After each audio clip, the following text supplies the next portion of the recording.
मकसद क्या है सहारनपुर से चल करके आए हैं लखनऊ? अचानक नहीं, मैं आपको बताना चाहूँगा कि इससे पहले हमने 12 जनवरी को गोरखपुर में प्रांतीय कार्यकारिणी की बैठक की थी।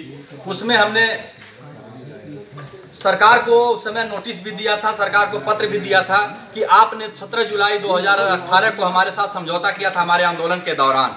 आपने हमारी मांगों को जायज़ मानते हुए, जो मांगे हमारी जायज़ थी उसको जायज़ मानते हुए 1 महीने में पूरा करने का आश्वासन दिया गया था, लेकिन आज तक वो 8 महीने बीतने के बाद भी उसमें से एक भी मांग हमारी पूरी नहीं हुई। इसलिए हम आज जरूरत महसूस हुई कि हम आकर के आप लोगों के माध्यम से सरकार तक अपनी बात पहुंचाएं कि जो वादा आपने हमें पूरा किया था, हमें हमारे साथ किया था कि 1 महीने में हम आपकी मांगों को मान लेंगे, वो मांगे 8 महीने के बाद भी अगर नहीं पूरी हो पाई रही तो हमें कठोर से कठोर कदम उठाने के लिए हमें निश्चित रूप से आंदोलन की तरफ जाने के लिए बाध्य किया जा रहा है, जो सरकार की पूरी जिम्मेदारी है। 6 तारीख को एक बहुत बड़ा आंदोलन राज्य कर्मचारी कर रहे हैं, क्या उसमें लेखपाल संघ उसका कोई किसी तरह कोई समर्थन कर रहा है या किसी तरह शामिल होगा? पुरानी पेंशन बहाली मंच से लेखपाल संघ जुड़ा हुआ है और जो पुरानी पेंशन बहाली मंच का निर्णय होगा उस निर्णय के साथ उत्तर प्रदेश लेखपाल संघ कदम से कदम मिलाकर चलने के लिए स्वतंत्र है। हड़ताल जैसी कोई बात आती है तो क्या लेखपाल संघ वक्त से पहले ही उसमें शामिल होगा? वक्त से पहले नहीं, जो कार्यक्रम दिया गया है उस कार्यक्रम के अनुसार हम शामिल होंगे उसमें। बाकी इसके अलावा 12 में और उसका आगे का शेड्यूल कार्यक्रम आप लोगों का तो 19 को क्या है?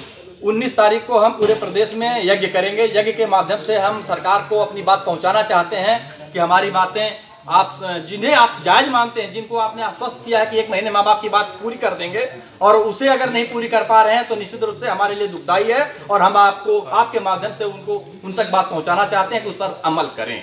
पिछली बार जिस तरह का बड़ा आंदोलन आप लोग किया था, क्या उस तरह की भी आंदोलन की आशंका? बिल्कुल, अगर 19 तारीख को सरकार हमारी बातों को नहीं मान लेती है, जो उन्होंने वादा किया है, अगर उस बात को पूरा नहीं कर पाती है तो निश्चित रूप से 19 तारीख के बाद बहुत कड़ा निर्णय होगा और हम आंदोलन की तरफ जाने के लिए बाध्य होंगे।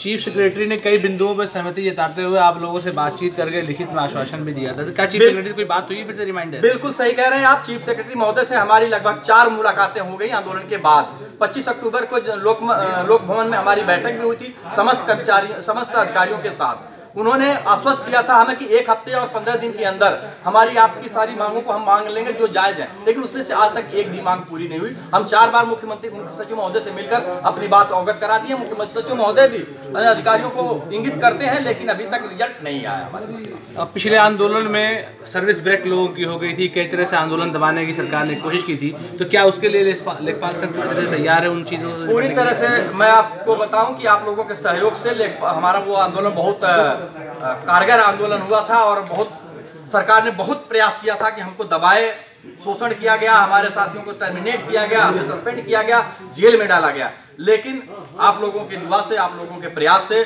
वो सरकार को समस्त कार्रवाई को वापस लेना पड़ा। किसी साथी की सर्विस ब्रेक नहीं हुई, किसी पे कोई कार्रवाई नहीं हो पाई, जो कार्रवाइयाँ की गई थी सब समाप्त कर दी गई। मुख्यमंत्री की तरफ से कोई आश्वासन, कोई बातचीत की कोशिश आप लोगों की तरफ से की गई?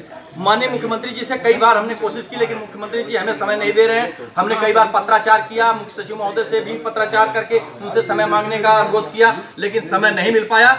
जिन कामों के लिए मुख्यमंत्री जी ने हमारा सहयोग किया, सारे साथियों का हमारे निलंबन वापस लिया, टर्मिनेशन वापस लिया, जेल से जो कार्रवाइयाँ हुई वो समाप्त करवाए, उसके लिए तो हम सरकार का धन्यवाद कहेंगे। लेकिन जिन्होंने 1 माह का हमें समय दे करके इस तरह से गुमराह किया जा रहा है, उसके लिए हम आगाह भी करेंगे सरकार को कि वो उस बातों को भूल जाए। और जो 1 महीने का हमें समय दिया गया था, हम 8 महीने हम कह रहे हैं। हमें अभी फरवरी का महीना पूरा बचा हुआ आचार संहिता लगने से पहले।